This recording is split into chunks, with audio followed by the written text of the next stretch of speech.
Kancah bola sepak tempatan dikejutkan dengan keputusan drastik Persekutuan Bola Sepak Antarabangsa FIFA yang mengenakan hukuman ke atas Persatuan Bola Sepak Malaysia FAM susulan pelanggaran Artikel 22 Kod Tata Tertib FIFA berkaitan pendaftaran 7 pemain warisan.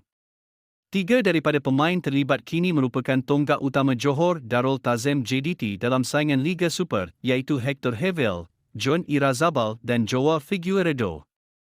Dalam keputusan yang diumumkan, FIFA bukan sahaja mengenakan denda terhadap kesemua pemain terbabit, malah menggantung mereka daripada sebaran aktiviti bola sepak selama 12 bulan. Hukuman itu pastinya memberi tamparan hebat kepada skuad Harimau Selatan, khususnya menjelang kempen Liga Juara-Juara AFC ACL Elite. Situasi tersebut hadir pada waktu yang amat kritikal apabila JDT dijadual menentang kelab Jepun, Machida Zelvia di Stadium Sultan Ibrahim, Johor pada Selasa 30 September. Kemenangan amat diperlukan dalam aksi di laman sendiri itu selepas kekalahan 1-2 kepada Buriram United pada 16 September lalu yang sekaligus menyukarkan laluan JDT ke pusingan seterusnya. Ketiadaan Hevel, Irazabal dan Figueiredo dijangka menjejaskan kekuatan pasukan, yang kini dalam usaha membentuk kombinasi terbaik bagi meraih 3 mata penuh. Namun, penyokong setia Harimau Selatan kekal optimis kerana meskipun tanpa 3 tonggak import, JDT masih memiliki barisan pemain berkualiti dan berpengalaman untuk meneruskan momentum serta memburu kemenangan penting dalam saingan elit Asia itu. Oleh itu, kami menyenaraikan 3 pemain yang dijangka bersedia untuk memikul tugas bintang warisan yang ketika ini digantung FIFA. 1. Shahrul Saad. Ketiadaan tonggak pertahanan warisan JDT, John Irazabal yang digantung oleh FIFA membuka ruang buat pemain pertahanan kebangsaan, Shahrul Saad untuk kembali mengemudi benteng Harimau Selatan. Dikenali sebagai antara bek tengah paling berpengaruh dalam skuad Harimau Malaya, Shahrul memiliki reputasi sebagai pemain yang tenang, kental dan berdisiplin di posisi pertahanan. Pengalaman luas di pentas antarabangsa menjadikan bek berusia 32 tahun itu pilihan yang diyakini untuk menyekat asakan lawan dalam perlawanan penting akan datang. Situasi itu juga dilihat sebagai peluang terbaik buat Shahrul membuktikan kemampuan sebenar selepas bergelut untuk menempatkan diri dalam kesebelasan utama JDT sebelum ini. Untuk rekod, Shahrul hanya membuat 5 penampilan musim ini, susulan keutamaan yang diberikan kepada Irazabal oleh barisan kejurulatihan kelab. Namun, dengan ketiadaan pemain berusia 29 tahun itu, tidak mustahil Shahrul akan kembali menjadi watak utama di benteng pertahanan. Dengan cabaran getih menanti dalam kempen Liga Juara-Juara AFC Elite, aksi Shahrul dijangka menjadi antara penentu kekuatan barisan pertahanan JDT dalam misi memburu kemenangan. 2. Afiq Fazail.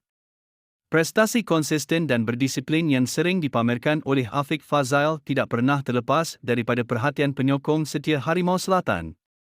Namun, peluangnya untuk mengemudi jentera tengah JDT agak terbatas berikutan persaingan sengit dengan pemain warisan, Hector Hevel.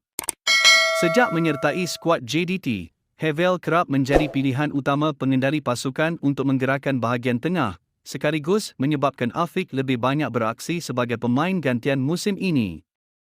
Namun, kecederaan yang menimpa Hevel sebelum ini membuka ruang buat Afiq untuk kembali membuktikan kemampuannya. Malah dia turut diberi kepercayaan untuk menyandang lilitan kapten, satu penghormatan besar buat pemain tempatan berpengalaman itu. Kini, dengan Hevel digantung oleh FIFA, penyokong JDT dijangka dapat menyaksikan semula kelibat Afiq mengemudi bahagian tengah pasukan dalam aksi-aksi penting yang mendatang. Afiq, yang dikenali dengan ketenangan dan ketajaman dalam mengawal tempo permainan, pasti mahu memanfaatkan peluang tersebut untuk sekali lagi menegaskan peranannya sebagai nadi utama di tengah padang Harimau Selatan. 3. Heberty Fernandes. Ketiadaan Joao Figueiredo yang digantung oleh FIFA memberi ruang besar buat Heberty Fernandes untuk kembali menyerlah bersama skuad Harimau Selatan selepas sebelum ini lebih banyak berperanan sebagai pemain gantian. Heberty yang sebelum ini hanya diturunkan dalam 3 perlawanan musim ini tanpa sebarang jaringan, dilihat masih belum mencapai prestasi terbaiknya di depan pintu gol. Namun, dengan posisi penyerang kini terbuka berikutan penggantungan Figueiredo, ini merupakan peluang keemasan buat pemain berusia 37 tahun itu untuk membuktikan keupayaannya sebagai aset penting pasukan. Sebagai pemain berpengalaman yang pernah menyinar dalam Liga Thailand dan turut dikenali dengan rembatan deras serta gerakan lincah dari sayap, Heberty memiliki kualiti yang cukup untuk menggalas tanggungjawab di bahagian serangan. Kemampuannya mencipta ruang dan melakukan larian di kawasan lawan mampu memberi kelebihan taktikal kepada JDT, terutama dalam perlawanan berintensiti tinggi seperti saingan akli.